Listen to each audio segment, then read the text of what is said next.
আমি যে কতটা অসহায়, আমাদের বাড়িঘর অবস্থা দেখাবো আসেন। যান দেখেন না, বাড়িঘর সেই অবস্থা খারাপ।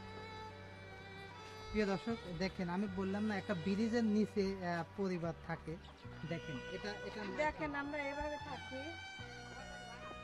এই দেখেন আমি আপনাদের দেখেন, আমার খুবই কষ্ট লাগতেছে যে এটা একটা ব্রিজ, এই ব্রিজের নিচেই কিন্তু থাকে এই পরিবারটা। অনেক প্রবাসী লোকরাই তো বাবা মাকে দেয়, আমি যাই প্রবাসী আমার কান্না, আমার প্রবাসী ভাই বোনরা দেয় আমার কান্না। আমার বাড়িঘর অবস্থা ভালো না, মা সারা দাঁড়িয়ে দাঁড়িয়ে যাচ্ছে।